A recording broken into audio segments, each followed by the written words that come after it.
Dans un village africain lointain, une légende raconte l'histoire d'un homme nommé Mwamba et de sa femme Kezia.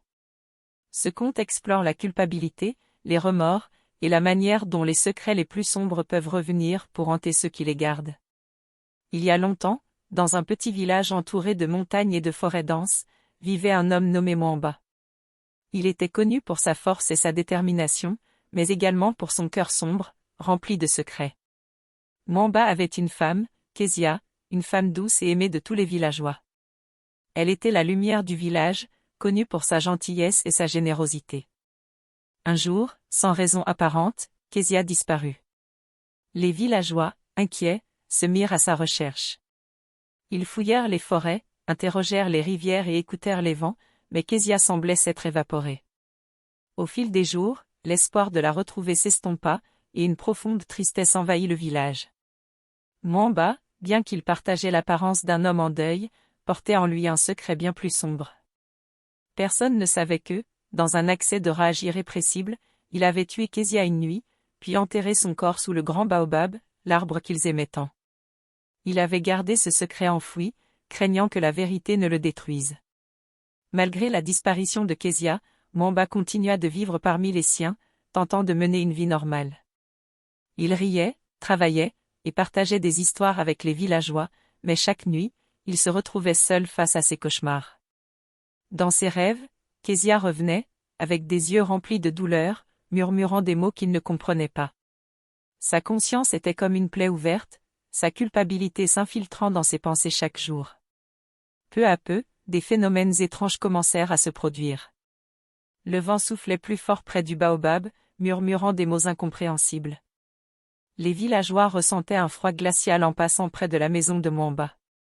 Certains disaient avoir entendu la voix de Kezia dans le vent, d'autres voyaient des ombres près du baobab, comme si quelqu'un était encore là. Les murmures se répandirent dans le village. L'esprit de Kezia est parmi nous, disait-il. Elle n'est pas en paix. Malgré les signes, Mwamba essayait d'oublier. Il se rapprochait d'une autre femme, Nya, une amie proche de Kezia. Nya était douce et compréhensive, et elle semblait vouloir apaiser la douleur de Mwamba.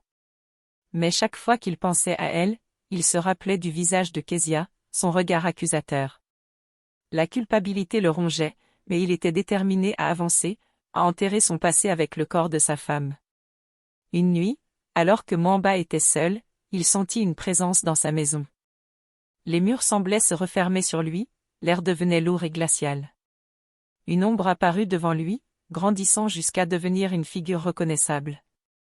C'était Kezia, son visage marqué par la douleur et la trahison. « Kezia » murmura Mwamba, terrifié. « Pourquoi, Mwamba ? Pourquoi m'as-tu fait cela ?»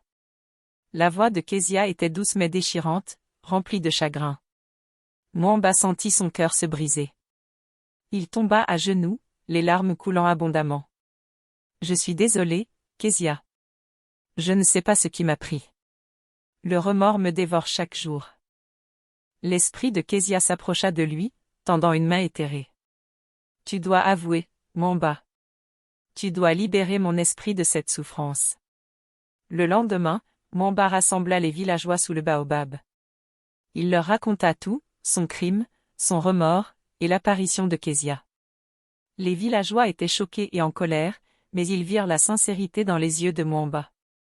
Avec un cœur lourd, ils décidèrent de déterrer le corps de Kezia pour lui offrir des funérailles dignes, afin que son esprit puisse reposer en paix. Les funérailles de Kezia furent organisées avec soin. Le village entier participa, chantant des chansons d'adieu, priant pour que son esprit trouve enfin la paix.